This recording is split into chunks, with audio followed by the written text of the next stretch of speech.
Audience dan aku Kinan sebagai moderator. Mau tahu gimana selengkapnya pemaparannya Mas Reza? Oke, sebelumnya perkenalkan nama aku Reza Farajari dengan NRP 2042221033. Di sini aku bakal menjelaskan tentang tribologi. Yang pertama yaitu pengertian tribologi itu sendiri. Tribologi yaitu adalah istilah umum yang mengacu pada ilmu dan teknik terkait desain dan dinamika operasional dari struktur pendukung rotor, pelumas, dan bearing dalam mesin. Sederhananya, tribologi mempelajari interaksi antara permukaan yang bersentuhan dan bergerak, atau dalam artian ini ada gesekan, pelumasan, dan kebiasaan.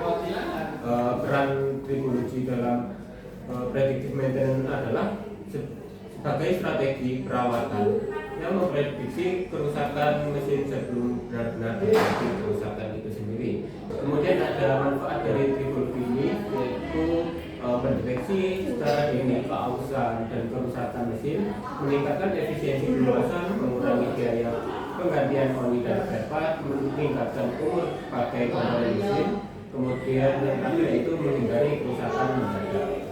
Contoh pengaplikasiannya seperti menentukan waktu yang tepat untuk mengganti oli berdasarkan kondisi oli, bukan sekedar interval waktu saja.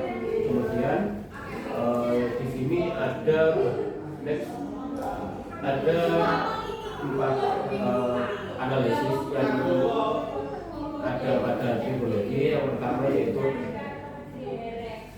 oil analysis test, yaitu menilai kondisi oli yang digunakan dalam mesin. Dari hasil analisis tersebut dapat diketahui apakah oli masih mampu melindungi komponen atau perlu diganti. Kemudian yang kedua yaitu wear practical analysis, yaitu metode yang memfokuskan pada analisis bentuk, ukuran, dan jumlah partikel logam dalam oli pelumas tersebut.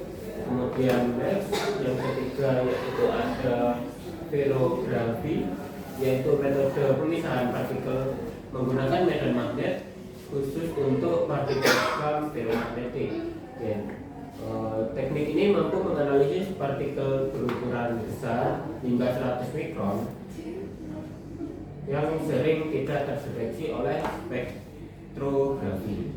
Kemudian yang terakhir yaitu ada spektrografi, yang merupakan digunakan untuk mengukur kandungan elemen logam dalam oli, baik dari zat adiktif, kontaminan maupun logam halus.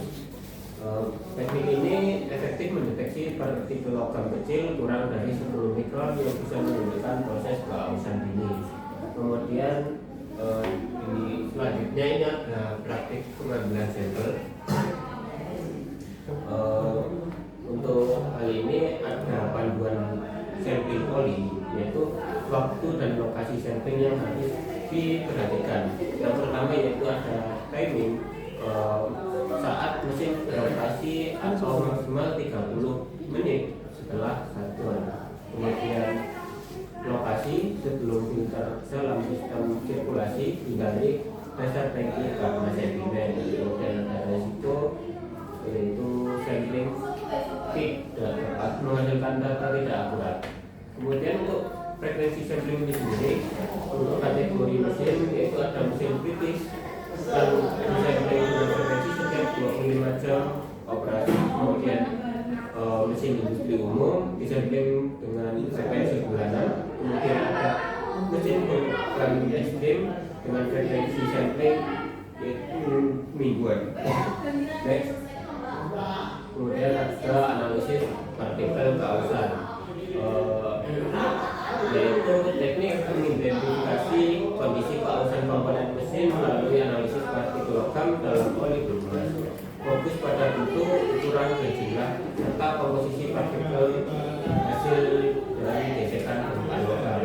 Untuk metode analisisnya ini, yang pertama yaitu melakukan monitoring rutin dengan menilai jumlah, ukuran, serta jenis padatan pada oli. yang dimana untuk kondisi normalnya yaitu partikel kecil di bawah 10 mikron dalam jumlah sedikit. Kemudian analisis detail partikel yaitu pemeriksaan mikroskopis untuk menentukan bentuk, ukuran, komposisi, serta jumlah per volume sampel. Untuk keterbatasannya dari analisis detail partikel yaitu spektrografi hanya deteksi partikel kurang dari 10 mikron. Kemudian untuk teknik tambahan yaitu sferografi untuk partikel yang besar. Kemudian next itu ada jenis keausan dan karakteristik partikel, yaitu dimana untuk jenis keausannya sendiri itu dibedakan menjadi beberapa, yaitu rubbing wear, kemudian cutting wear, rolling kemudian combined rolling and sliding, kemudian ada sliding, yang dimana mereka itu mempunyai ciri-ciri partikel yang berbeda-beda. Contohnya untuk cutting wear, dia memiliki ciri partikel yaitu panjang, tajam seperti serpihan. Kemudian kalau dibedakan lagi dengan combined rolling and sliding, dia itu kalau yang kedua ini dia partikelnya bisa kasar dan tetap pada area dalam, dan untuk penyebab serta keterangan yang dihasilkan itu akan juga berbeda-beda seperti pada tabel tersebut. Kemudian lanjut, kemudian ada menyusun program yang efektif. Yang pertama yaitu adanya evaluasi peralatan dengan mengklasifikasikan prioritas mesin berdasarkan keselamatan, biaya konten, dan keandalan. Kemudian identifikasi komponen, inspeksi visual dan pencatatan data komponen, dokumentasi lingkungan, kemudian sampling, baseline oli baru, dan penetapan alarm atau checkpoint sesuai spesifikasi OM. Kemudian ada evaluasi pelumas, yaitu dengan validasi kesesuaian pelumas dengan kebutuhan peralatan, sampling dan uji pelumas baru sebelum distribusi, dan daur ulang pelumas bekas dengan kontainer label. Kemudian untuk standar referensi yaitu dengan melakukan observasi dan dokumentasi data operasional peralatan untuk sampling dengan metode yang tepat, pengujian tanpa delay, penyimpanan data dan review berkala. Kemudian ada MOD yaitu monitoring, yaitu dengan melakukan monitoring kondisi data saat peralatan berload. Terus frekuensi berdasarkan hasil audit dan baseline, overhaul komponen sesuai deadline dan quality control, serta laporan lengkap dengan data peralatan server dan kondisi terkini. Kemudian ada kendala dari implementasi teknologi ini sendiri.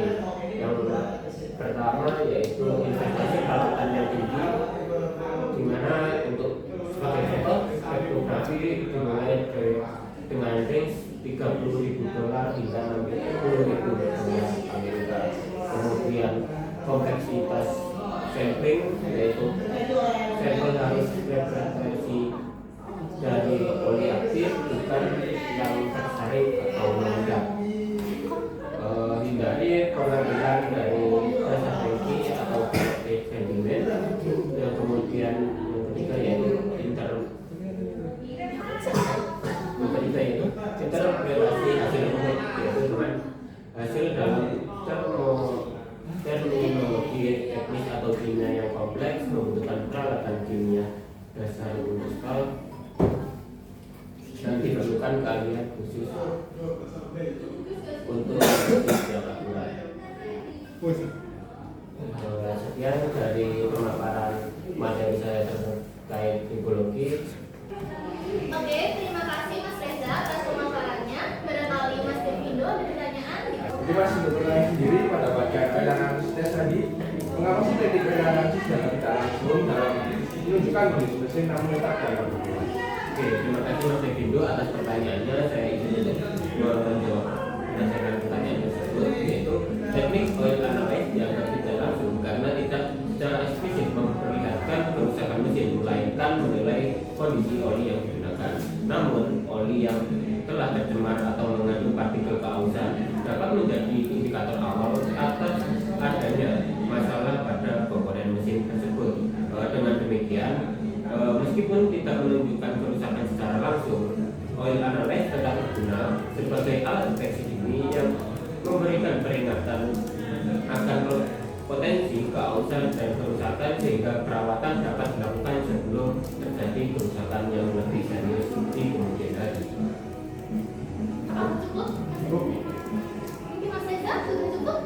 Oke, kalau begitu karena dari Mas Evindo dan Mas Reza sudah mencukupi, maka pemaparan sesi kita kali ini bisa dicukupkan.